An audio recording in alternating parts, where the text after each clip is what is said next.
go ahead and call to order this meeting, which is a regular meeting of the Chico Unified Board of Education.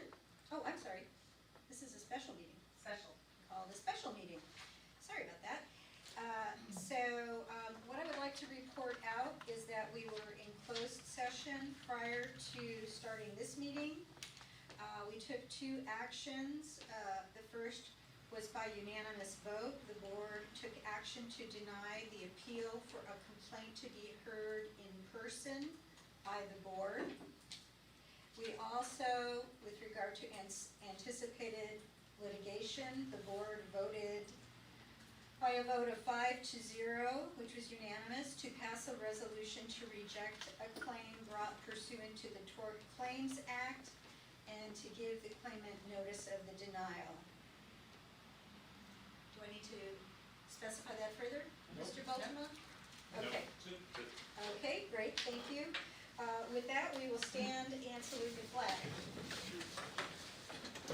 I pledge allegiance to the flag of the United States of America and to the republic for which it stands, one nation, under God, indivisible, with liberty and justice for all. Okay, we will first have any announcements. Does anyone present wish to make an announcement? I do want to announce that the board is going to meet on July 8th at 9 o'clock in the morning to have an in-depth look at return to school options. I think all the board members are aware of that. Anyone else? Anyone out there who is viewing wish to make an announcement?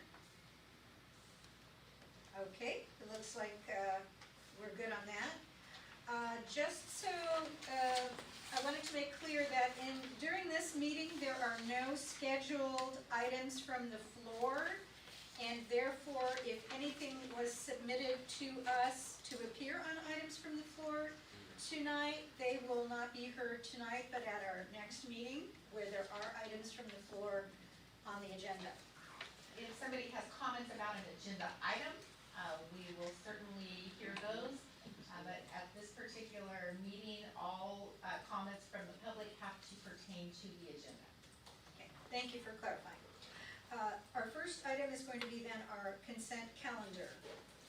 Are there any board members who wish to pull items from the consent calendar? No. Okay, anyone? Kathy or Tom? No. Nope, no consent item to be pulled? No. Okay. May I have a motion then for the remainder of the consent calendar? So moved. Okay, motion by Dr. Kaiser to approve the consent calendar. I'll second. Second by Linda Hovey. We will have a individual vote. All those in favor, Dr. Kaiser? Yes. Tom? Aye. Okay, Eileen? Robinson, aye. Hovey, aye. Griffin, aye. That is passed unanimously. Okay, moving on to our discussion action calendar. Our workshop has to do with the local control accountability plan and COVID-19 operations. And that would be Tina Key. Right. On a typical year, this would have been the board meeting to have our LCAP approved for the next year. In lieu of a traditional LCAP, this year the CDE is asking all school districts and charters to have the board approve a COVID-19 operations written report for the school district or the school. Chico Unified completed that. It was shared at the May meeting, and we'd like to bring it back today. It has to be approved in conjunction with the budget before it goes to the county. So once that happens today, after our presentation here with it, I will submit it to Jeanette Spencer and Travis Haskell at BCLE. Alright. You know, it was interesting as I was rereading it today, one thing to add, it seems like so long ago that we'd had the phases, you know, because this report really chronicles the process of how we served students and families and staff, and in a way it seems like forever ago, and then looking forward as to the next piece that we'll talk about. It's really been a journey. So before the board approves it, let's go ahead and talk about the other part, what we're planning for the COVID environment for the reopening of schools. Or we'll come back and approve the COVID report. Erica's gonna pull up another quick, it's 4 slides that we're just gonna talk about today. So we wanna continue to have these COVID updates for you guys and what steps are taken when we get to that July 8th board meeting and to eventually the July 15th board meeting, so we can kind of get the public direction on what schedules we're looking at and kind of talk about where we're at, and so we'll head these on.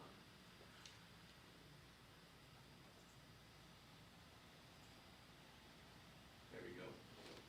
So you can go to the second slide.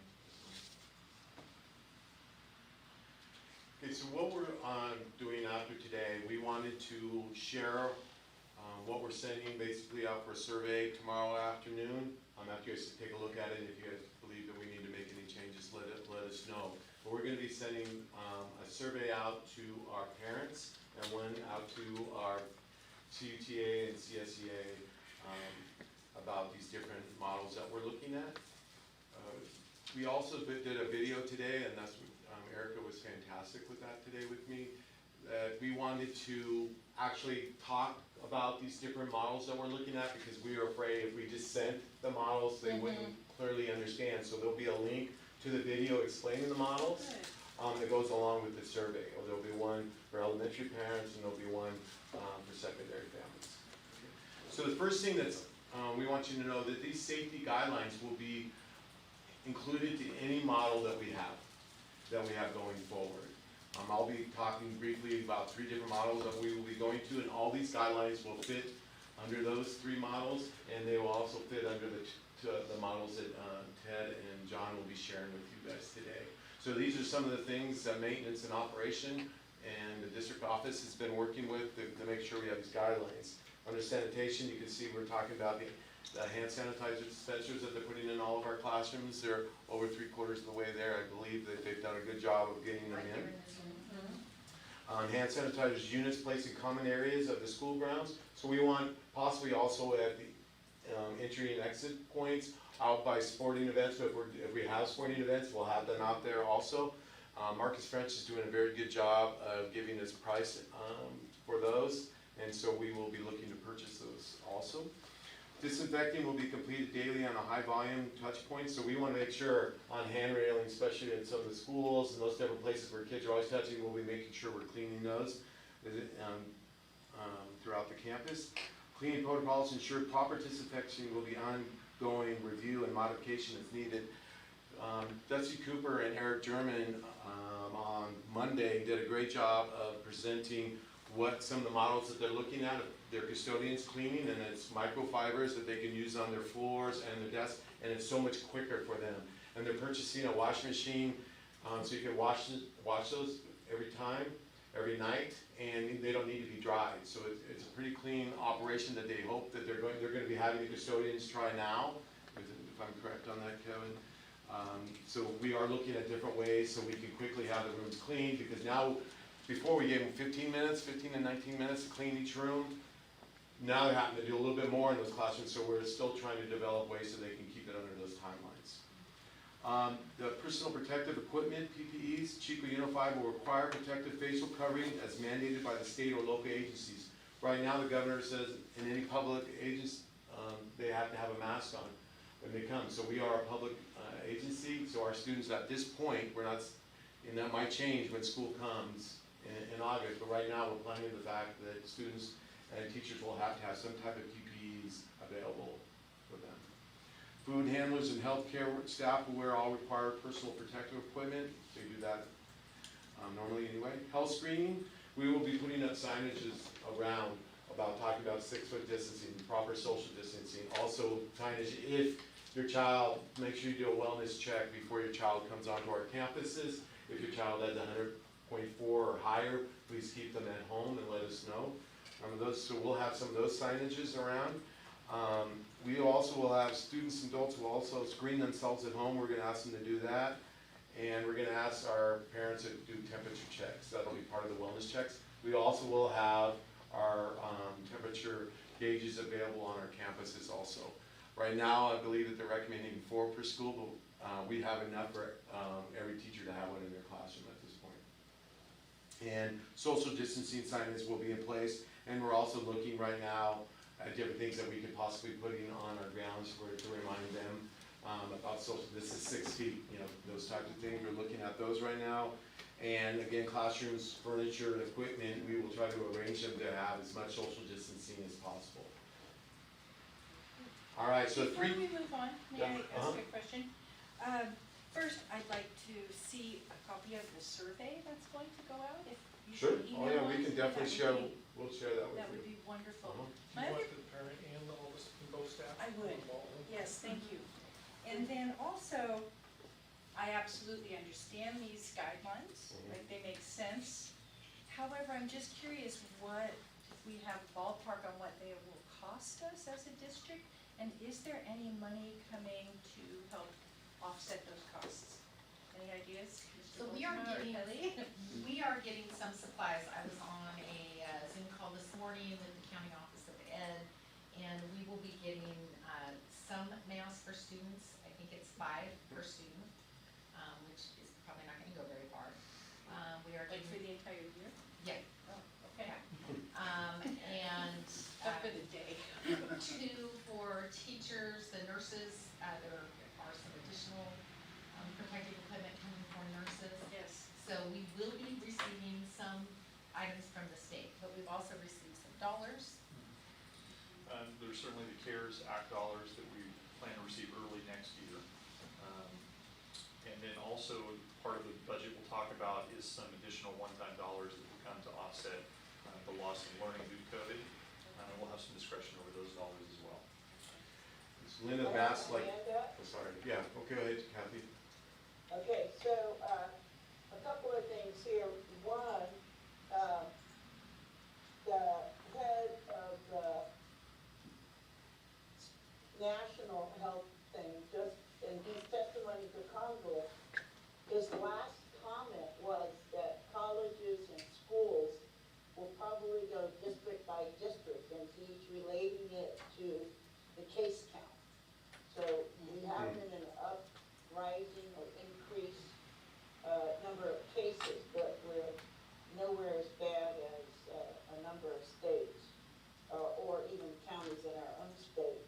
But the other part of it is, I really want us to be very careful that we're not going to put in protective equipment, the facial coverings, that a student with a hearing or speech issue can't learn from the teacher.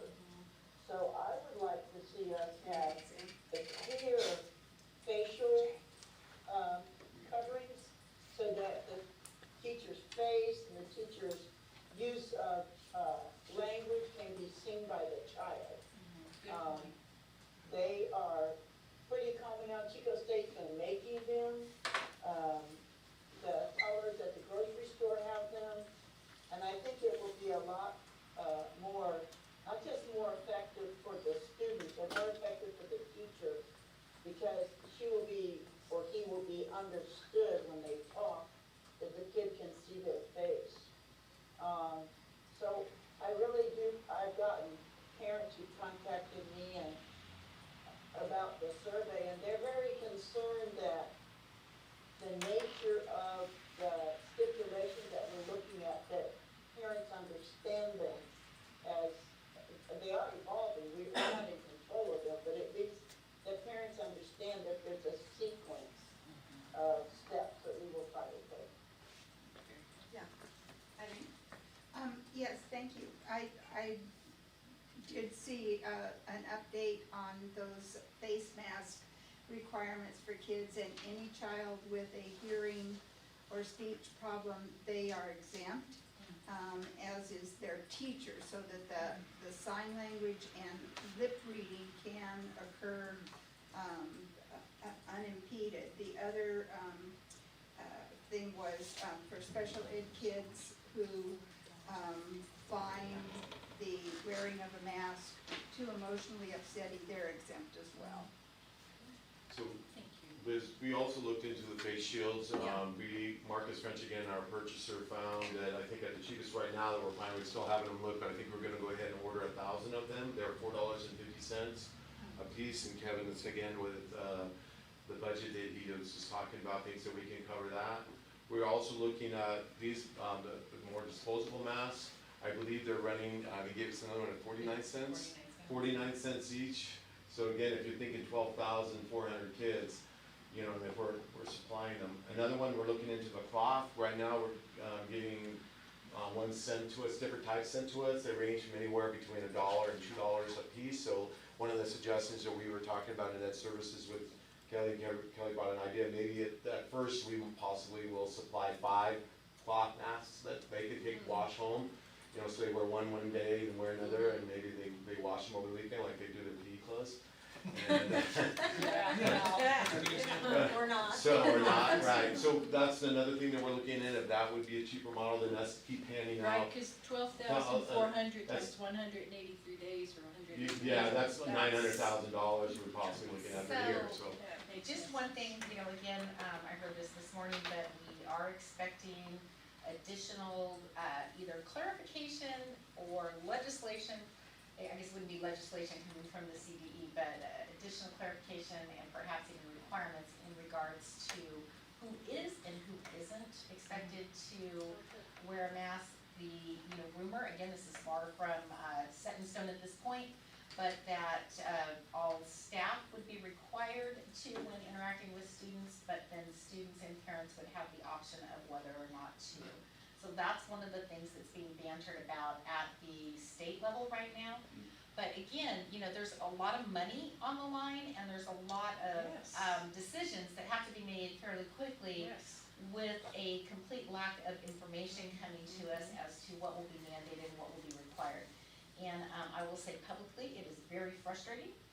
And then to be assured materials, like we were, you know, promised that we would be getting personal protective equipment for students and staff, but it's on back order. So, you know, it's trying times, it's frustrating times, but we will absolutely do everything we can to make sure that we meet the letter of the law.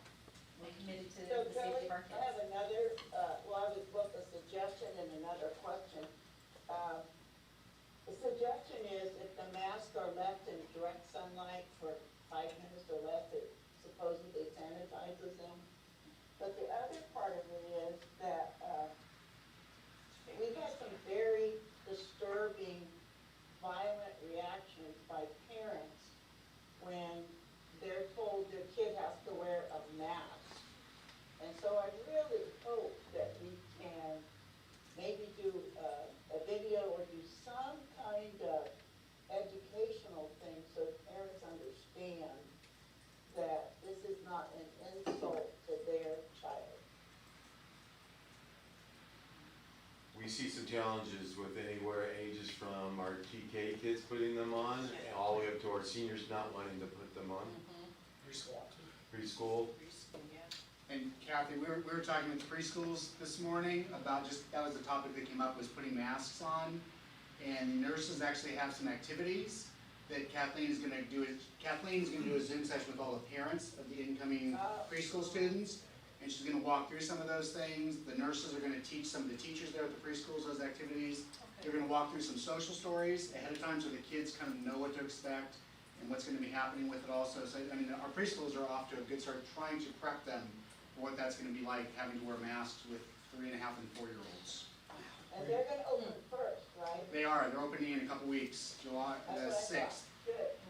Again, we do expect that there will be clarifications on this, but I will also restate that as a publicly funded institution, we will follow the law and mandates that are given to us. Thank you, Jen. Okay, Eric, you want to just go quickly to the next? So the three models that we are going to be offering if social distancing is not mandated in the classroom. Okay, so they're not saying that they have to be 6 feet apart in the classroom. We will offer our normal traditional learning, just like we did pre-COVID, with the safety guidelines that we showed you in the slide before. You know, we're gonna do everything we can to keep our children safe on our traditional model. The next one is our Oakridge Academy online learning model.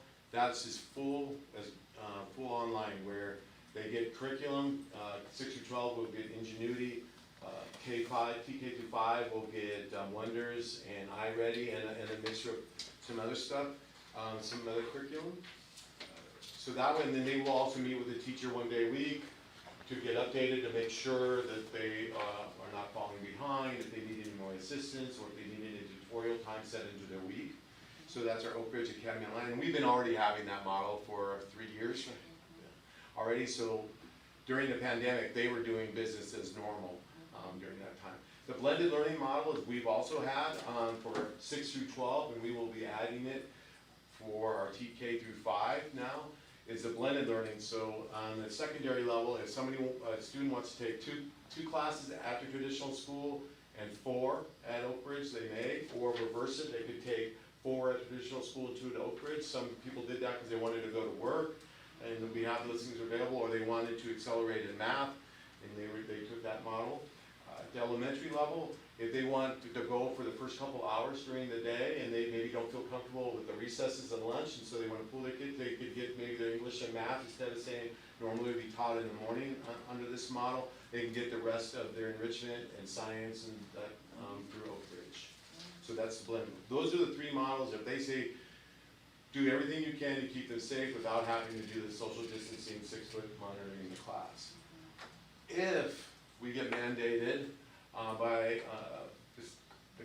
the state or our local agency that we do have to do social distancing inside the classroom, that's the one we've been working with our teachers and our admin and our special ed and our counselors to come up with different types of schedules for that instance. And I'm going to kind of have Ted first talk about elementary, and then John will talk about secondary. Like Jay said, if we have to go to a social distancing model in the classroom, the elementary's really been talking a lot about doing, one version would be an AM, PM. So half the students are there. If you think back to old school, how kindergarten used to kind of roll, it would be something in that vein where half the students are there in the morning loosely, break time between cleaning, whatever we can do with those kinds of things to make sure we're ready for the afternoon group. An afternoon group would come in and be there for whatever that afternoon session may look like. Teachers, a lot of discussion. We've got 70 teachers kind of chiming in and kind of talking the last few weeks about what's good or not good about it. Teachers liked it because they felt like they could see their students every day. They also were aware of there's some definite childcare issues related to that one also, with some of those kinds of things. The other one that we've talked a lot about is I'm calling it the alternating day schedule. So half the students might come in on Monday, Wednesday, Friday this week. The other half is coming in Tuesday, Thursday. They're in there for a full day, but they're only in there alternating days, and then the following week kind of flip-flop that. So out of a 10-day period, the students would be in there with their teacher for 5 of those days, and kind of a continuous alternation with those things. And then teachers would be sharing the work kind of with the students that are at home, kind of whatever that homework or follow-up work is, like that also. So there is supplement for the other. There would be an expectation of, if you think of a teacher putting together almost like a 2-day lesson plan. Sure. So you're with me in group A, group B is we're gonna push it out so they can work at home, then we're flip-flopping, you're coming back to get the lesson in person, and the check-in time to make sure we understood it, those kinds of things. And then the group that's at home would get the follow-up version of it at that time, so. And obviously, it's always better. Jay, you're saying this would be for elementary as well? This is the elementary model, and John's gonna go over some of the options that they're looking at for secondary. So we're gonna allow those families to survey if they had to do an AM, PM versus the every other day model. And again, these models are not anything that we're extremely happy about, because again, we're cutting their time in half in front of the classroom. Exactly. But it's so much better than the social distancing we had to do when we came out of in March, where they only saw them during Zoom. At least they're seeing it for half the time. And so if you say like a Monday, they got 2 days worth of curriculum, and we were talking today, when they saw them again on Wednesday, you would want to spiral back to make sure that they had a complete understanding of what they were supposed to learn for those 2 days at the beginning of their Wednesday. Because again, they're only having 10 to 13 students in their class. So they were able to spiral back, check for understanding to make sure they covered everything, and start the next 2 days' lessons. It's not ideal, but we think if we have to go to a system where it's social distance classroom, we feel that we could do that. Yes, I think. I'm envisioning a tremendous amount of teacher in service to get this kind of a model working, and we've only got 2 days on the calendar? We already have talked to Kevin Moretti and Charlie that we'll be adding more in-services, because they also requested it from us on the 1st of August, the first week of August, above the normal days that we're doing. And we will, if teachers wanna come to the Edgenuity training, just in case if they were wanting to teach the online or the elementary version, we're gonna be doing training that. But we're also gonna be doing training if they had to go to this model to offer it to them. So if they went 4 hours, we pay them for the 4 hours, $100 for the 4 hours worth of training each day that they're being trained. Or they can choose one of their teacher-driven after-school professional developments, and that's a count if they don't wanna take the $100. So we will be offering about another week's worth of professional development on that, the 1st of August before we even get to the all-day ones. I have a quick question, this might be a Ted or Kevin question, I'm not sure. Do we run any risks with the required instructional minutes? They actually, I'll let Kelly, but basically they've kind of come out and said there's a whole harmless element to that. so, Okay, Well, Same it's number not of so school much, days, Same many, yeah, but you can days. reduce the minutes. I see. yeah, and it's not even so much hold harmless, we, have to have the days, and we have to have the instructional minutes, but the instructional minutes can be a combination of in-person and, distance learning. I see. Okay, very good. So next secondary. Can you scroll down? Okay, there are all kinds of schedules floating around the internet, and county offices and districts are trying to find the best way to meet the needs of their students and meet the needs of their staff. So we've been trying to balance those two. So what we started with are 3 schedules that we feel will meet the needs of our students first. And then try to adapt those to meeting the needs of our staff as we get to the minutia of what professional development would look like, start and end times, nutrition services, prep time, all those pieces of a schedule. Wow. But we want to be sure that we have options that move our kids forward. And so we have 3 different options. The first option is a 3x3 block schedule. In essence, students would be in 3 classes, and they would complete a year's worth of work in a semester, rather than having 6 classes.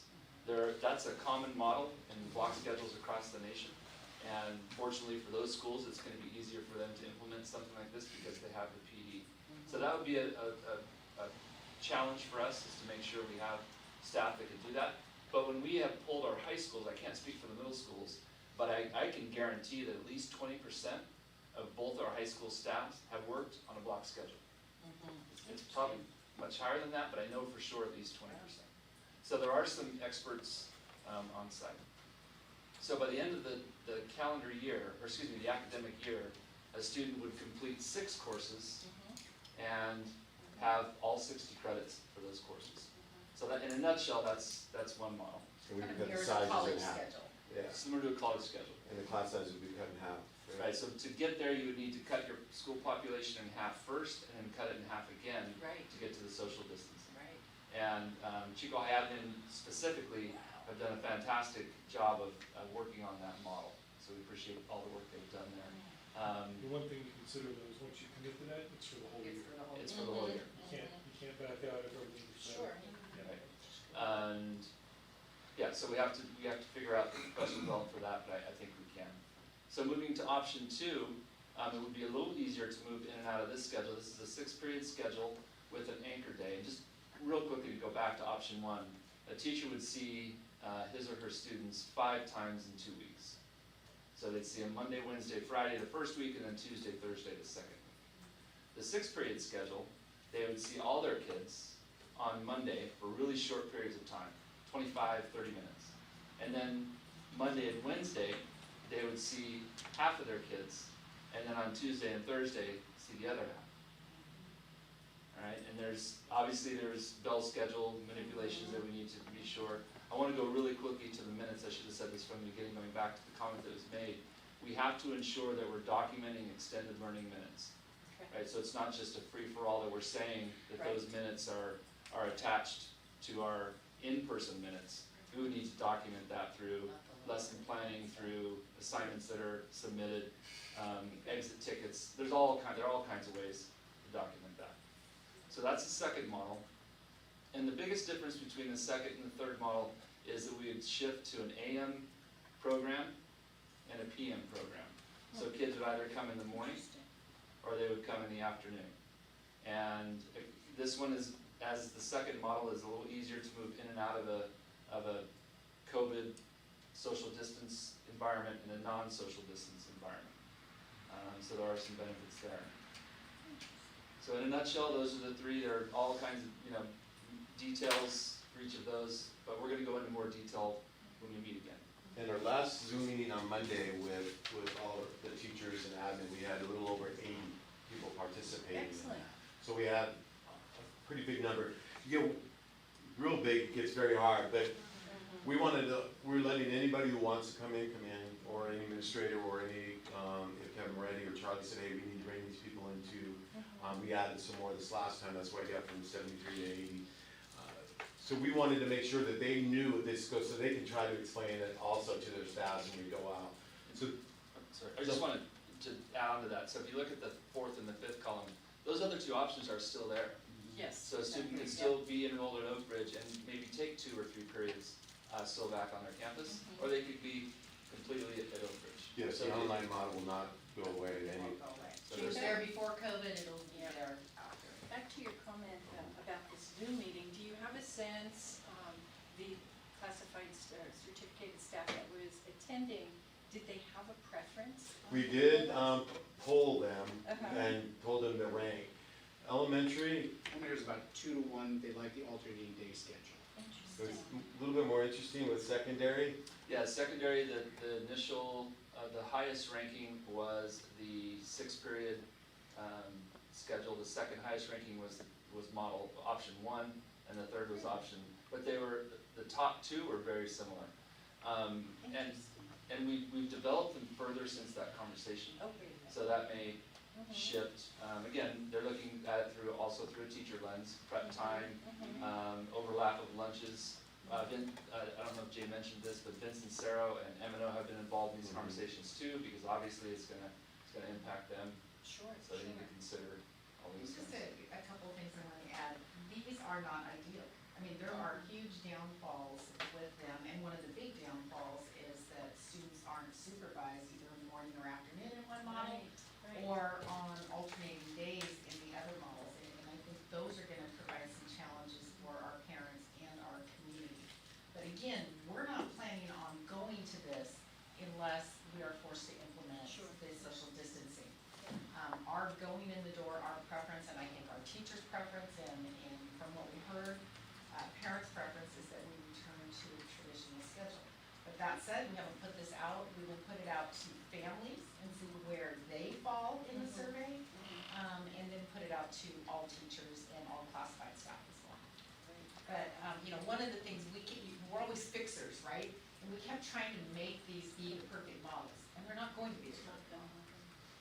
So we'll send what the survey looks, and actually they're separated, because we wanted them to know that they couldn't choose this model unless we're mandated to go that way. So we said, please choose one of these 3 models if we're not mandated, not to do social distancing. If we are mandated to go into social distancing in the classroom, choose one of these models. And they then have- it's split elementary and It's split in secondary. elementary and secondary, so you'll be able to see that, and we'll be able to get that data to you also before the 7th.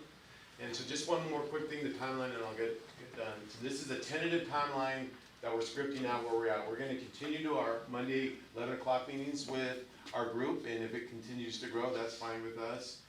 Wednesday, June 24th, that's where we're here today, giving you guys a brief update. Thursday, tomorrow, we plan on sending the surveys out. Wednesday, July 8th, we'll have our board meeting, again, to have a long discussion about these models. And then, Wednesday, July 15th, we're hoping to come up with, these are the models that we're gonna send out for the survey for them, to hopefully, we can get our parents to kind of start nailing down if they were going to go. Because we really have to, Jim knows, we really have to start doing our staffing. We gotta know how many are gonna go online versus how many are gonna be wanting to teach traditional. And that's not gonna be an overnight thing. And how It's gonna many be a are busy gonna- summer.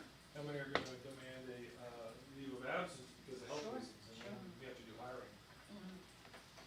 Okay. I have one question, this might be Kelly, I'm not sure who to address this to. We talked about if we have to do social distancing and the variety of options, especially for elementary. Have we given thought to the childcare? You alluded to that earlier, it is going to be a hardship for some families. So have we given some thought, or have we talked to CARD or So any of our partners? We do have a meeting set up with CARD to discuss both how their return to programming has worked this summer, as well as what they think they can provide next year. To be very honest, I think our childcare options are going to be more minimal than they currently are, because I think CARD is gonna have a more difficult time without the college students returning in person. That's true for staffing. That's a majority of who they hired Yep. to provide the after-school program Right. instructors, and if they're not here, that's going to be more difficult. We've supplemented with some high school students. John and Priscilla Burns have put together a program where high school students can come in and do some of that, but again, the numbers aren't going to be near what they were when you had the whole entire university. And if they're requiring us to do the social distancing, just like preschool, they're only operating for 10 right now, because they have to keep them apart, you know, and if we have to do that with child daycare, that'd be a lot of different daycare areas. I see this being a huge challenge for some of our. For our whole families. society here in town. So the 4-year-olds can stay, Yeah. When Catherine was talking about the cleaning requirements of all the supplies and everything, and there's every time a child touches the ball, they're supposed to clean it and put it in the bin so the next child can use it. She was It was tough. a little overwhelmed, and just talking through it. Well, thank you. Thank you very much. Next. I do want to thank the Ed Services team. They have been Yes. working long and hard Yes. on this with lots of input from staff. And it is, you know, chasing the bouncing ball. Every time you think we got it, you know, the rules change, so we'll keep chasing. I wanna say that I think throughout this whole thing, our admin and our staff and our teachers have been remarkable. Absolutely. How Here. well they've adapted and how quickly they've had to adapt to a very difficult situation. One thing's really clear is that our staff cares about their kids and they figure out a way to make it work against all odds. Okay, is that concluded? This- We need to, board action on the COVID operations That's report. it. The team's Okay. report. Okay, so that is, we need a motion for the adoption of that? So I move to adopt the presentation. Okay, That that's was not the presentation. It's That's the COVID COVID operations. Operations report. written report. Yeah. Okay, motion by Kathy Kaiser, I'll second that. second by Tom Lando. All those in favor, please say. Oh, yeah, sorry. Just a question, this process that we're just approving, that's in lieu of what we used to do with, the LCAP and this It's is. actually in addition to. Yeah. Right, So in December, we'll have another LCAP to bring to you by December 15th, and then June of 2021, fingers crossed, we'll get back onto a traditional That's LCAP. what I thought. Thank you. Good question. Okay. Alrighty then, on the motion, all those in favor, please say aye. Aye. Aye. Aye. Okay, that passes unanimously. Alrighty, now we'll move on to business services, and this will be a discussion action item with regards to an agreement with PG&E regarding a public road easement, deed of real property, and a public service easement deed at the intersection of Warner Street and West Sacramento Avenue, and Warner Street and Legion Avenue near the Chico High School campus. And Julie Kissel will lead this one out. Okay, Julie, are you there? Hi, Hi, I'm Julie. here, can you hear me? Yes, we can. Good evening, thank you. Okay, so this is very exciting. PG&E is working with the city of Chico and Chico State University to underground the overhead utilities on Warner, between West Sacramento Avenue and Second. And, they require a public, road easement deed and public service easement deeds for two small boxes that will go in the curb and sidewalk, one on the corner of Warner and West Sac, and one on the corner of Legion and Warner. And tonight, we've given you the plat map showing you the location of those. And we're asking you to authorize Superintendent Staley or her designee to execute the documents on the deeds attached. Okay, any questions for Julie? Questions? All right, may I have a motion then? I move approval of. I'll second. Okay, we have a motion by Eileen Robinson, and we have a second by Dr. Kaiser. Yeah, Any further questions or discussion? it's officially the easement deed. Okay. All those in favor then, please say aye. Aye. Aye. That passes unanimously. Moving on, the next item, a discussion action. This is with regards to resolution exemption of the construction of Chico High School Agriculture Career and Technical Education Project from the City of Chico zoning ordinances. Yes, thank you again. This is the adoption of Resolution 1519-20, which has become standard practice for us on all of our projects to exempt the district from the City of Chico zoning ordinances. So we are requesting adoption of this resolution this evening. I move resolution 1519-20. I'll second that motion. Okay, motion by Dr. Kaiser, second by Eileen Robinson. Any further question or discussion? All right, all those in favor, please say aye. Aye. Aye. Passes unanimously. Next up, discussion action, notice of exemption of the California Environmental Quality Act for Chico High School Agriculture Career and Technical Education Project. Yes, so this is the same project as the exemption from the City of Chico. This is an exemption from the California Environmental Quality Act for the Chico High School CTE project. Because the project is not increasing the student capacity at the school, we are exempt from CEQA, and this document would be sent to the state clearinghouse and the Butte County to document that the board has acted upon it in that way, the exemption. I move the exemption notification. I'll second that motion. Okay, motion by Dr. Kaiser, second by Eileen Robinson.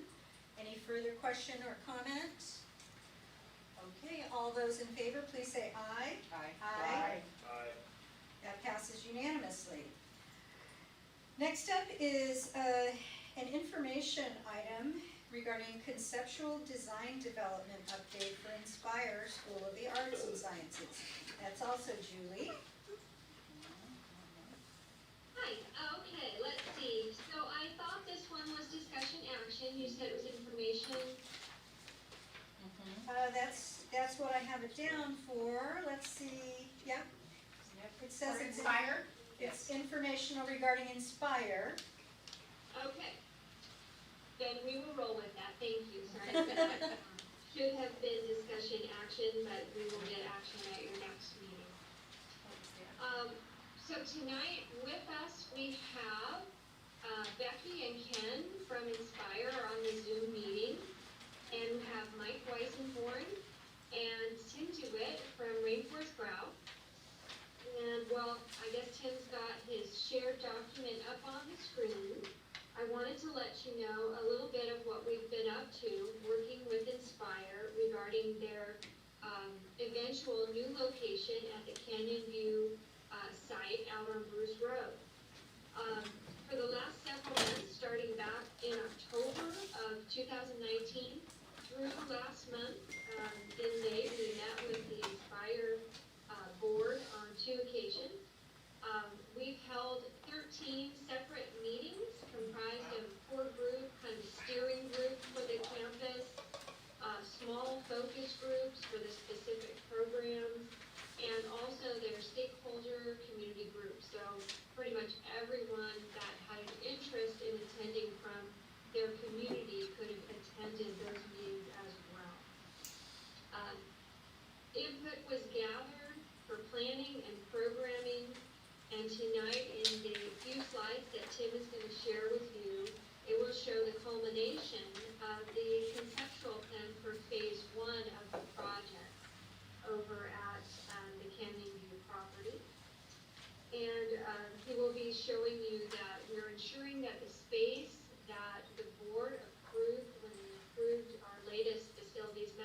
essentially, this is being controlled by the host, which is fine, I have no problem with that.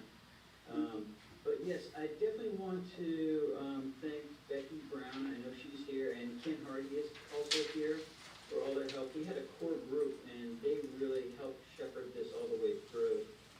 And their main role, right off the beginning, was to establish our project goals. And we used those goals and we shared those goals with all the staff as we went along, so they understood what we were trying to achieve.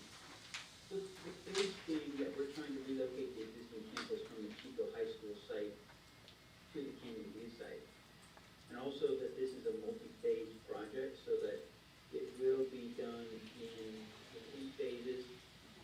And the first phase is established based off of the grant program that has been established for the classroom facility placement and relocation of some of the existing classrooms onto the site. I think the budget was critical based off of the funding. We tailored the scope of the work to meet that budget. And one of the things that Julie said, and I think it needs to be emphasized, is that the non-negotiable project goal is to maintain all the current programs through this first phase of the work. We also met with small groups. You can scroll up to the next line there. Small groups in this process, which was digital and visual arts, performing arts. We met with engineering and science, core academics, the administration, and special education to make sure that we had all the input to create the right relationships for the campus. And what we were charged with was, this is a programming phase that will be the basis for continuing the project. It provided a document that gave that plan development and the process. So you each should have a booklet with you, and in that booklet you'll find all this information that we're presenting tonight, plus you'll see all the meeting minutes that really reference what was discussed and anything that needs to be addressed in future phases. So what you see here is a 7-acre site. Sorry, this is what you see here is a 7-acre site for the Inspire School of Arts and Sciences.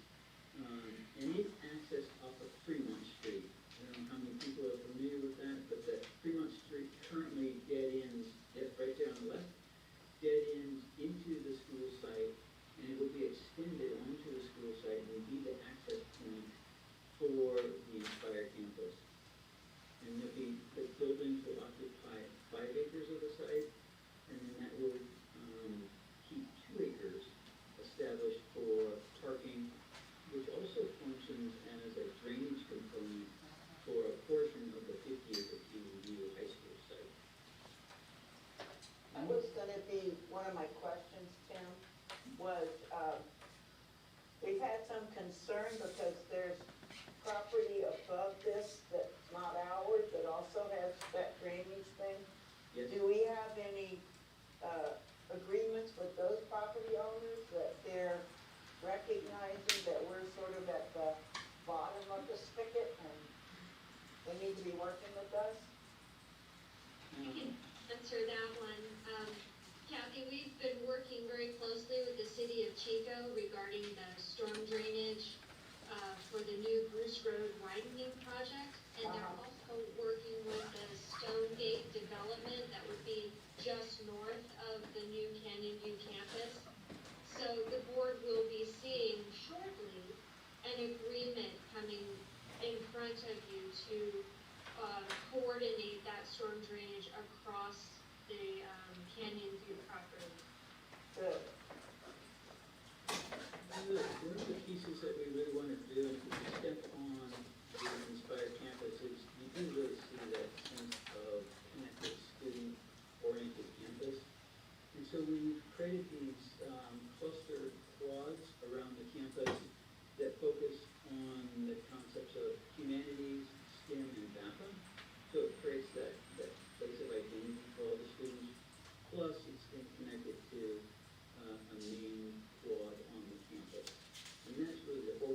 Yes, And was there a concept about how that would be dealt with?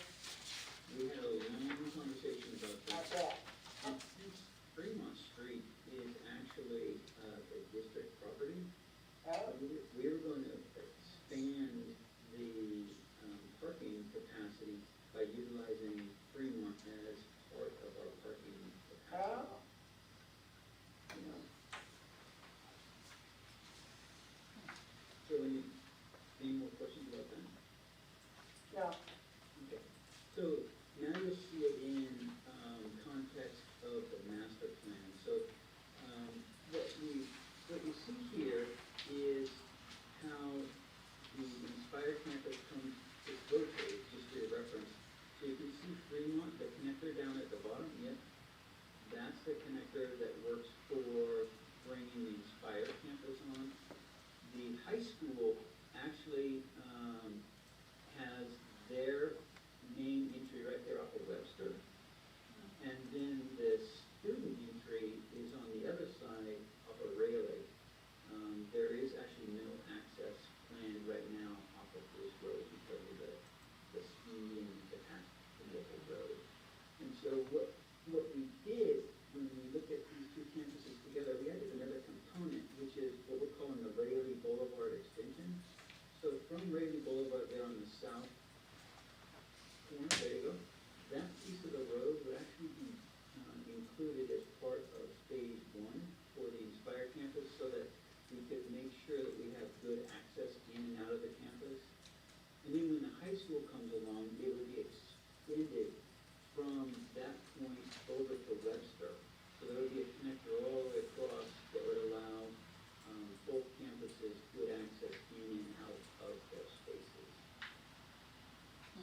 And Tim, if I could just add, what you have on this site, again, different than what we have in Chico High, is a real separation between the two schools.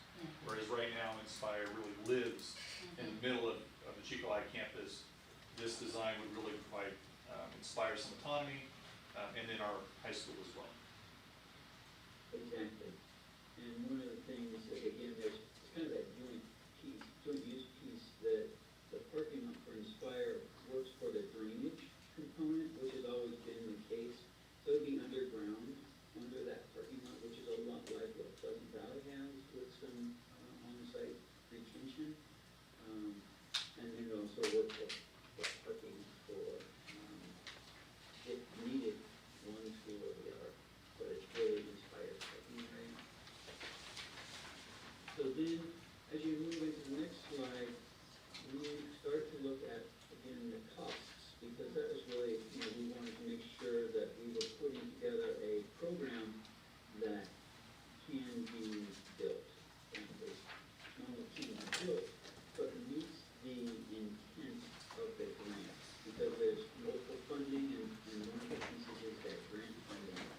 And so we've broken it down to the pieces. So you see the classroom modernization funding, that's part of the grant, that $4.4 million. And there's also a new classroom construction funding component that has eligibility, which are those first two lines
not numbered. It's the one that has the anticipated multipurpose room and those on it.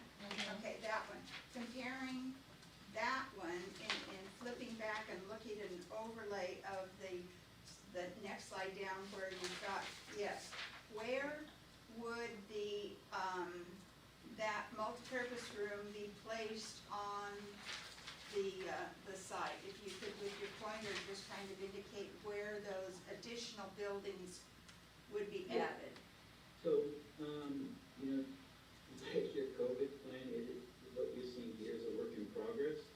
And we did have a meeting with the Inspire core group to discuss some additional development on the site. So if you look on this slide, you can zoom into the core of the Inspire site, sorry.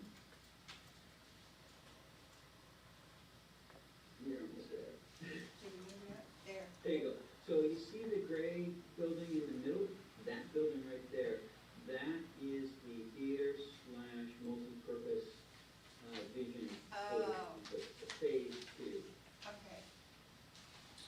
Which, That looked like just an outside amphitheater in the rendering, so I was wondering.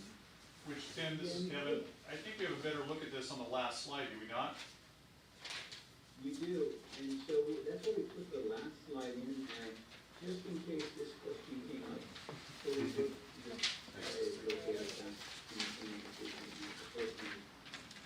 one of the things that came up is that Inspire is working on a campaign also for funding.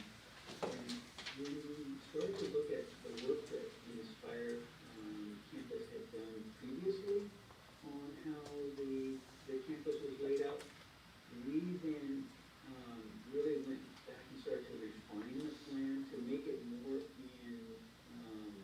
in line, so to speak, with their campaign's design. And that's how the theater that you see there, that it's about a 500 plus or minus seat theater, oriented itself to be in line with the booklet that you have. Because in the booklet you have some documentation on an imagery of their vision for this campus. Thank you. Go back up 2 slides. So that was the, so then the next piece down is what we're looking at for a schedule for the project. Based off of how we move forward in the next phase, we are planning to kick off the design development, construction documents, through the DSA review. One thing you notice, we put a little asterisk next to bidding. And you know, bidding is sometimes dependent on timing. So we are establishing what we believe to be the best timing for bidding in that January timeframe. So we have a little bit of a gap between when the project would be ready to bid and when we would bid it. And it's all focused in on August 24th occupancy for the campus.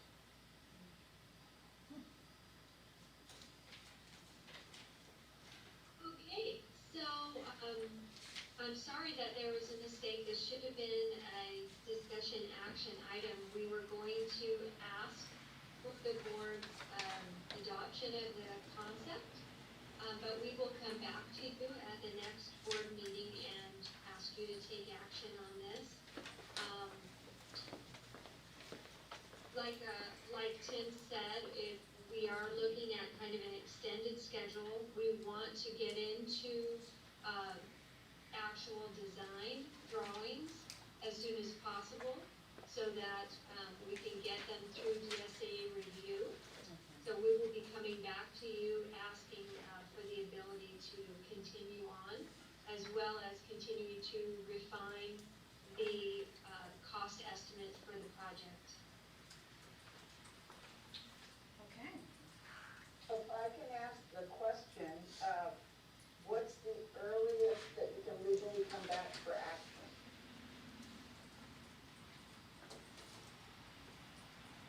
As far as I know, it would be be the next scheduled meeting. Well, that's July 8th, and that was focused on, Yeah, that's a special board meeting that has a single topic. right. If the board wanted to add this as a agenda item, July 17th, or, Can it be a consent item? I don't believe it can be a consent item because it's not a regularly occurring item, but we could certainly add it at the will of the board, and have it quick. Add it to which date? The, July 8th. okay. Because the next regularly scheduled meeting is July 15th. Right. Just a reminder, the board has asked for that to be a single item to look at the reopening of the school, but since we've already heard this, it could be a quick single item. Eric is glaring at me. I would urge us to do that if we I could, agree. because the longer they delay, the more difficult the timing will be. I agree, Kathy. Motion then, is it so? Well, I have a couple questions, if I could throw a couple questions out there. So on your phase 1 implementation drawing, I do see in there a kitchen, it's IC 12. Is that going to be the permanent, like food service facilities for the campus? No, that is temporary until the multi-purpose / theater building, which would hold the kitchen. Excellent. Okay. Then my next question, looking at the phase 2, the final implementation with the theater building, what actual, how can I phrase this? What is the acreage that the Inspire campus is taking up, not including the parking? Is So, it, on the right-hand side, on the edge of the backup quad, right there, those buildings, that is the 5-acre line. If you do that vertical, I see. that's exactly what that is. Okay, very good. And then lastly, when we get to the estimate of probable cost, who's paying for what on this, I guess is my question. Site work, will that be Inspire, the off-site parking road extension, is that Chico Unified? How is this shaking out? I'm just kind of curious. So I can jump in on that. Inspire applied for Prop 51 funding. Right. And so part of this work that they're doing now is really to try and fit their plan within those available dollars from the state. Now, not only is it state money, but then they have to take out a loan, in essence, for their match Right, of those right, dollars, which right. is the challenge, Sure. quite frankly, to this. Sure. Chico Unified's portion of this is really $1 million. If you remember a number of months ago, we asked you to take action to earmark $1 million, which would fit into the site work. Okay. So in my mind, that's the dollars right now that Chico Unified would be putting towards the project. Okay, very good, very good. Well, I think it's an exciting project. I love the look of it, I'm excited for Inspire. So yeah, let's bring this back on July 8th if we can. Okay, that would be just, since we've already heard Yep. everything, it would just be a matter of, Just, yeah, because we don't wanna take anything away from the topic that's Correct. gonna be explored. Is everyone in agreement with that? Sounds Yes. like Yes. they were. Tom? Yes.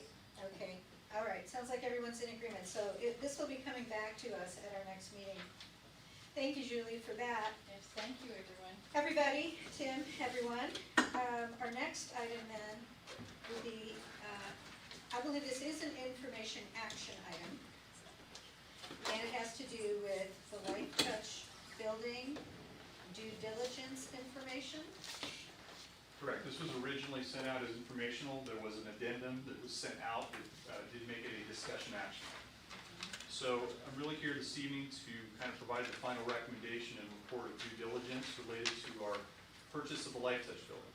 As a reminder, we are currently in a purchase sale agreement to purchase the building plus the property next to the 10 acres of the building currently resides on. A lot of work has gone into this. We've done all the work from environmental to working with an architect to determine capacity. We have met with neighbors in the area. We really spent time to determine, is this the right building that would meet our needs in the future. And a lot of things checked off really well for us. Probably one of the biggest concerns was the floodplain. And we did do work and spent money to determine that really, although there was a challenge there, it was something that for our needs was not going to be prohibitive. With that said, the last piece of information, because as a reminder, we have brought to you an update of due diligence at every board meeting since April. And at the last meeting, we did point out the missing piece was the cost estimate to do the infill of the current building, and ultimately, we also want to know what was the cost to provide the transportation yard if and when we either sold or got a land lease for the current courtyard property. So I will just inform the board that those costs came back extremely high. Frankly, much larger than we anticipated. The initial cost estimate done by a cost estimator based on the drawings with our architect for the infill was $13 million. And then to build a transportation yard was going to be another $9 million. So the challenge for me, ultimately, when I look at finalizing this sale, is that you can argue that it's a good deal from the point of view of purchasing the Life Touch building and the property next to it at a total cost of $4.8 million. But now we're looking at over $20 million of potential costs as a final kind of build out to consolidate and move all of our facilities to that location. So the one other piece we brought to you, this information at the last board meeting related to our Fund 42, is that we were really going to use dollars that were not part of our general fund. Right. And one of the ideas there is that you, at the end of the remaining 19 years, that will receive those RDA dollars, those redevelopment agency pass-through dollars, it would be nice to have an asset that would benefit the district for multiple years. Agreed. However, as you heard at the last meeting, the estimated revenues you brought in through that RDA are anywhere from $17 to $20 million. So you can see that based on the cost estimate we have today, we're really close to that, almost using all of those dollars. So unfortunately, based on the cost being much more dramatic as far as we expected, and the fact that we do find ourselves in some difficult budget times, which is much different than what we faced when we started this process back in January. In different political times. Yes. Correct. My recommendation is that we not move forward with this purchase. And as a reminder, we had a due diligence deadline of July 6th. So as a reminder, pursuant to the purchase and sale agreement, the district has a due diligence period through July 6th, in which the district can terminate the agreement should determine that the purchase is not in the best interest of the district. And staff has indicated that the relocation and development of the site for the proposed district use is more costly than originally anticipated. Additionally, given the economic and funding uncertainties due to COVID-19, we don't recommend that we complete the purchase at this time. So specifically, what my recommendation is for board action this evening is that you would approve or exercise your right to terminate the purchase and sale agreement and authorize staff to notify seller and cancel the escrow. One other piece to this I'd like to make sure the board is informed and transparent is that it costs us money to go through this process. As a reminder, we put down a deposit of $100,000. All but 100 of those dollars is refundable. So we'll receive all but $100 back from the deposit. I also took a look at expenditures to date related to due diligence and not including legal fees. We have currently spent just under $60,000, but I think there are additional costs that are still yet to be paid. So I would say the total due diligence costs are anywhere from $100,000 to $125,000. And I'm sorry that we incurred that cost and spent those taxpayer dollars to do that. However, making a purchase like this and looking long term, it was a serious enough expenditure that I really think we spent those dollars wisely ultimately to make the best recommendation. I wish it was different, quite frankly, and I will take responsibility of maybe not controlling the scope of this project better to try and get a number that was more realistic. However, I will tell you, when I went through the cost estimate, I could not find a way to reduce reduce the cost of this into that space for less than $5 million. And then you're talking about a cost double of what it is for the building and the property itself. So, I think there are other options to accomplish our goals. As a reminder, our goals here are to better serve our community. Provide a one-stop shop for our parents and staff that want to engage the district for their kids, that we can answer their questions and serve them at the immediate time. That was the overarching goal. The other goals of better collaboration, more efficiency, those are very real as well. But we think we might be able to solve those in a different way. Again, looking at maybe our Fund 42 dollars, maybe through enhancements at this site or something else. So we aren't going to give up on the idea of improving our services through facilities, but we don't recommend it's Life Touch building at this time. And I just want to add, Kevin was doing his job.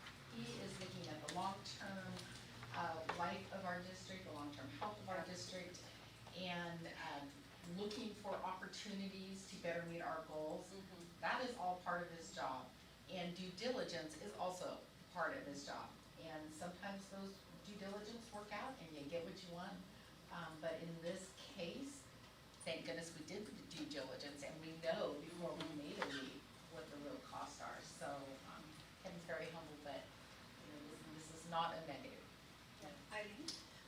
Kevin, one of the things, Eileen's speaking, one of the other things that we had worked on holding on to our property was the Oakridge program. Is your Plan B going to include some mention of the, pulling Oakridge onto a district property? Frankly, I think that still needs to be the focus. Those other items that we can possibly add on that would provide us larger meeting space, boardroom, collaboration areas, it needs to be focused around Oakridge to find it a more permanent location on district-owned site. If we approve pulling out tonight, do you have a timeline for bringing back Plan B? I think we could bring a Plan B within a couple months. I think by September 30th, we could probably have a Plan B. Again, there's a lot of work of diligence to go into what that might cost, and Julie would probably shoot me, but I think we're probably at least, at a minimum, 24 months to get through some sort of planning and then talk about even some construction. And then we really need to look at what's available in those Fund 42 dollars, because when we end this year, we believe will be $3 million in reserves. And we know, based on what we heard from Dr. Michio, that those RDE past $2 will only continue. So there is some resource there to better support that online program. So I would say it's going to be at least 24 months, but we can bring the conversation back to you soon. John, when is the lease expire? We do have a 17-month lease with the mall now, and with the option of exiting that lease with 90-day notification. So we're in good shape in terms of leasing, and given the office space that they still have available, I'm sure we'll be able to re-sign another 17-month lease. Right, Kathy, you had a comment? Yes, a couple of things. One, if we never look to the future and take a risk, we're gonna be stuck. So I don't wanna beat up on Kevin for Not at all. taking that risk. But you also do due diligence, and that's what saved us in this. But the other side, we just tentatively laid out options that families might pick. And it's really possible that online learning will jump fairly dramatically if the caseload in our county continues to rise and parents get more and more concerned. So I actually think it's a good time to have a location for Oakridge that's not seen as permanent, because it might grow in a way that we haven't yet experienced. But we are way ahead of most districts in that we've done it well, so. Yeah, it might be, prudent to wait to see what kind of response we Exactly. have and what actually happens this year with all of this. So, I think, having a plan is a good idea. We wanna get away from renting off-site. but we're still in kind of this unknown, how many students are we talking about here, kind of situation, so, yeah. So I need a motion to terminate the agreement. I move. Got time. Okay, Dr. Kaiser. 5 board members with their mouths open. okay, I'll give that to, that was a motion by Dr. Kaiser, Second. a second by Linda Hovey. All those in favor of terminating the agreement for the purchase, please say aye. Aye. Aye. Aye. Okay, alrighty, so I believe that due to this, number 6, we will still vote on? You do not need item number 6 at all. We do not need to vote on 6 because 6 was contingent on passing 5. Correct. So I guess, do we still need to take a recess to have this meeting of the Yes. Financing Corporation? Okay, so we're gonna recess our our special meeting, and we're going to go into a Board of Directors meeting for the Chico Unified School Financing Corporation. So I will open up that meeting. So as a reminder, you are in fact the corporate board for a financing corporation. We do meet annually within a board meeting where you review any debt that's currently in the corporation and you really approve the prior year's minutes. However, we defeased debt last year, so I'm proud to say there is no more debt within the corporation itself. Excellent. But we did provide you the minutes from the last meeting in November. We would ask you to take action on because of before you see. So that's really the only thing we request, and we reported out there is no debt within the corporation. Okay. So I move to pass the minutes from last year. All right, we have a motion by Dr. Kaiser. Do we have a second? I'll second the motion. Second by Liam Robinson. Any further discussion? All those in favor, please say aye. I think we should do this as a roll call vote, since this is a new meeting. Oh, good idea. Kathy? Aye. Tom? Randall, aye. Okay. Robinson, aye. Hovey? Aye. Griffin? Aye. Okay, so that passes unanimously. I believe since that was all of the business we needed to conduct, I will adjourn that meeting, and we will re-enter our prior meeting, which is the special meeting. So the next item of business for the meeting is a business services item, and this is having to do with a public hearing and discussion regarding the approval of the 2020 to 2021 original budget. Yes. We're gonna share this, I'm gonna go very quickly, because you saw most of this presentation last time, to the point where I didn't even change the date.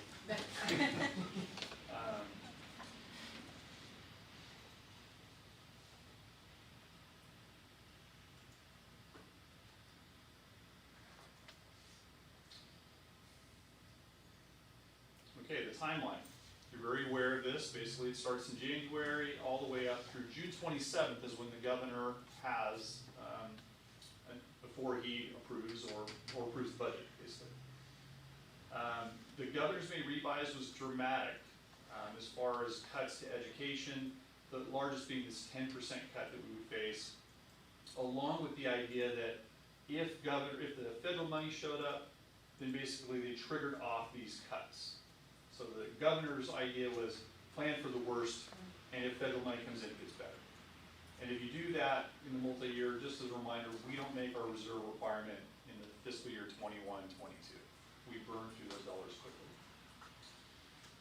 We did show that we had a plan, at least early, a conversation about if we had to make cuts, how do we do that to at least survive through 3 years? And we had a plan. We didn't get into the detail, and I think we'll give Kelly Staley credit and wisdom for actually holding back on moving forward with really scaring people, I guess, of what potential cuts could be when we just didn't know. We just didn't know. The legislature then approved the budget on June 15th, and that June 15th budget used a lot of rainy day and one-time dollars at the state level.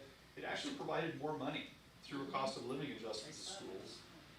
No cuts to the LCFF, the Local Control Funding Formula, but just a different perspective. The legislature said, we're gonna plan for the best, and if things get bad, then we're gonna trigger on cuts kind of mid-year.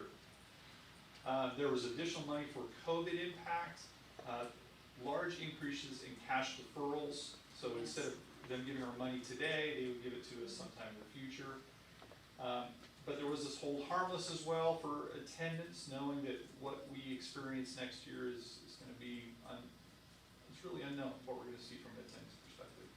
And then what was in there was the same thing the governor, a reduction in PERS and STRS costs to ultimately help us out as well. So we ran through all of that. But what ultimately happened over the weekend is that they reached a negotiated budget between the legislature and the governor. And what we see now is that the local control funding formula is going to be at the same level it was in the prior year. There will be no cost of living adjustment, and there'll be no cut to the LCFF. There is an expectation of federal assistance at the state level, however. And there is still this idea of trigger on, but if it triggers on, it's not cuts. They're just additional cash deferrals. So our cash position will only receive more stress. And you as a board have, I think, passed trans, tax revenue anticipation notes in the past. We will absolutely be bringing those to you this year. I don't think there'll be a mid-year trans, but there will certainly be a trans in the spring. One-time federal dollars for COVID-19, they're calling it this learning loss mitigation dollars. That is included in this budget, and it's allocated really on three different factors. One being based on our number of students that are determined to be students with disabilities. Another, which is the largest factor, based on our supplemental and concentration percentage, which really this hurts us because we only have about 49% of our students that are targeted students that drive supplemental concentration dollars. And then there is still a portion of these that will be driven just by your average daily attendance. I don't know the exact percentages and how that piece, I just know these are three of the factors that are gonna drive the funding out to the school, out to the district. The hold harmless for average daily attendance is in effect. And it does continue to allocate PERS and STRS, so the state putting dollars into the system to reduce the cost, the percentage to schools for our PERS and STRS over the next couple of years anyway. And what was interesting, we didn't see coming, was actually some protection or limitations on our ability to issue layoffs for certificated and classified staff, but classified staff in specific areas, custodial, transportation, and nutrition services. So it doesn't mean I don't believe we can't not fill positions, going with a double negative there. But we would be able to initiate layoffs in those areas. So that's really the new impact, and this is left over from last time, I apologize, but we were saying that we thought this would happen. I mean, if the governor was negotiating in good faith, we thought it would occur. What you have before you this evening, however, on the budget is a budget based on the May revise. So what you are looking at this evening is worst case scenario. And I don't think in my career I have ever developed a budget that meant less than the one that you're going to be adopting tonight. However, we do need you to adopt it because it establishes our spending levels to start the year. And we have every intention to bring a revised budget back to you with updates once we really know this budget. Because remember, this happened over the weekend. Right. We just got some information, yesterday and today. There's still a lot of trailer bills that have to occur. So we will be bringing you back a full budget to show you what this impact related to this budget is. But I will tell you, it's a lot better than this. And I have every confidence that we will make all 3 years of our economic reserve requirement based on what we know. Now, my little commentary is that in many respects we've kicked the can, because I don't think any of us think that the economy at the state is going to be impacted to some level. So our 21-22 year may be a little more challenging, which may be another reason for us to really watch our reserves. Okay. I can't resist moving a budget that you point out is useless. So I move the 2021 original budget. Okay, motion by Dr. Kaiser. I'll second that. Okay, Linda had seconded it. Sorry. That's okay, second by Linda Hubby. Any further discussion? When will we see our revised budget in 45 days? 45 days is typically what is required with major changes, obviously major changes, so that's what we're shooting for, is 45 days. Very good, thank you, Kathy. And I do want to add, we currently have a pretty stringent hiring freeze in place because we just don't know. We don't know how many kids are going to show up. We don't know what program they're going to show up in. So while we're not doing layoffs in those areas or in the certificated side, we do need to protect ourselves by not hiring unnecessarily until we know how many students we have. So, Understood. Okay, now I just noticed here that this was supposed to also be a public hearing. You should open up the public hearing. I'm going to open up the public hearing. So anyone in the public who wants to ask a question Any comments here? or make a comment, There are no public comments at this time. okay, we do not have any from the outside world, so I'm going to close the public hearing. Okay, we had a motion and we have a second, and I'm going to take a roll call vote again since we just reconvened this meeting. So Dr. Kaiser, Aye. Tom Lando, Aye. okay, Eileen Robinson, Eileen Robinson, aye. Cody, aye. okay, Griffin, aye. So that budget passes unanimously.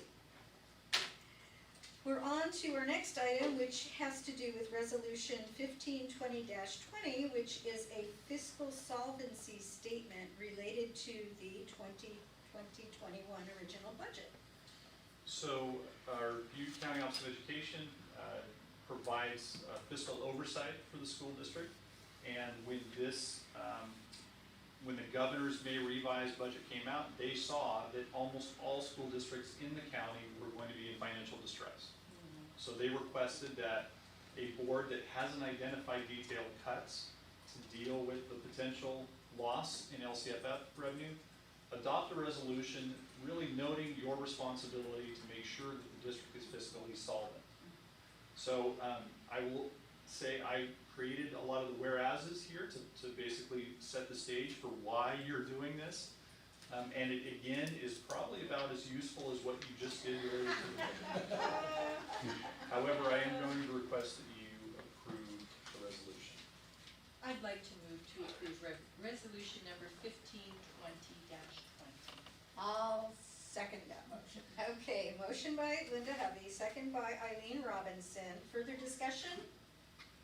If none, all those in favor say aye. Aye. Okay, that passes unanimously. The next item is also discussion action. It's the 2020-21 Education Protection Account.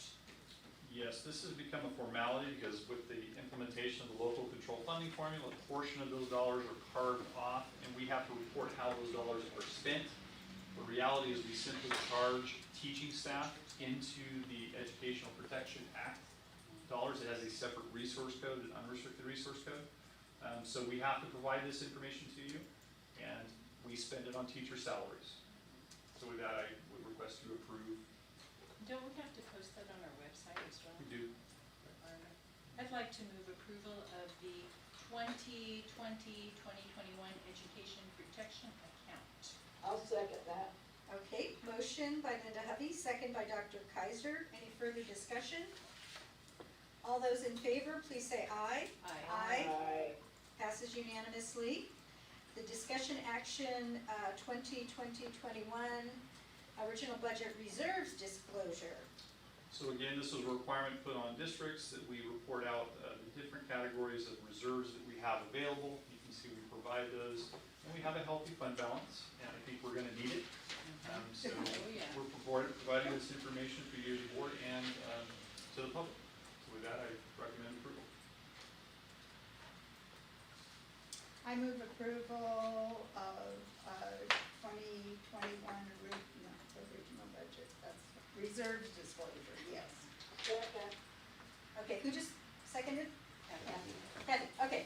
So, motion by Eileen Robinson, second by Dr. Kaiser. Any further questions or comments? All those in favor, please say aye. Aye. Passes unanimously. We have the next Next item, discussion action resolution 1521-20, use of redevelopment agency pass-through payments per AB 1290. Yes, I'm not gonna get into the long history of redevelopment agencies, but the very short version is that redevelopment agencies were created with boundaries that were intended to remove blight and carved off property taxes to be used for that purpose. When Governor Brown dissolved redevelopment agencies, districts maintained those dollars as long as there was debt in the former RDA. So for Chico Unified, as you heard last board meeting, we're expecting those dollars to run through 2037, 38, so another 19 years. If you pass this resolution, however, it allows the district to spend these dollars outside of any boundary designation. And if you think about it, the district serves a much larger geographic boundary even than the city of Chico. And so frankly, it isn't our intent to not use these dollars wisely, but it is intended to give ourselves the greatest flexibility we possibly can, which is allowed by law. And as a reminder, we use these dollars to offset our RMA, our routine restricted maintenance account, and currently Fund 42, which we're really using to support our security cameras, for instance. So what we don't want to do is have our RD dollars locked into a geographic boundary, and we can't do security improvements on that school because it's outside of a boundary for redevelopment area. So with that, I move move. resolution 15-21, 1521-20. I'll second. Go, motion. Okay, motion by Dr. Kaiser, second by Eileen Robinson. Any further questions or discussion? I think this is one of the best things we got out of the Life Touch, was to understand what we could do with this money. I agree. Good point. I Good agree. presentation, yeah. All those in favor then, please say aye. Aye. Aye. Okay, that passes unanimously. Next up is just informational. It's the first reading of a revised board policy that has to do with student wellness. It's board policy 5030. And as a first reading, we will not address it, but you are asked to please review this because we will vote on it at our next regular meeting, I believe. And however, the next item is a discussion action that has to do with the board policy 6145 on extracurricular and co-curricular activities. We are being asked to review and pass this tonight. So anyone wish to discuss this item? Well, just to clarify, we did our first reading already. Yes. We're not doing both actions tonight. No, we are going to Yeah. vote on this. We are not going to vote on the student wellness. We are just going to vote on this extracurricular and co-curricular activities. I move approval of board policy 6145 as revised. I second. Okay, motion by Eileen Robinson, second by Dr. Kaiser. Any further discussion? Seeing none, we will vote. All those in favor, please say aye. Aye. Aye. Okay, that is approved unanimously. It appears that we've reached the end of our agenda, so I will adjourn.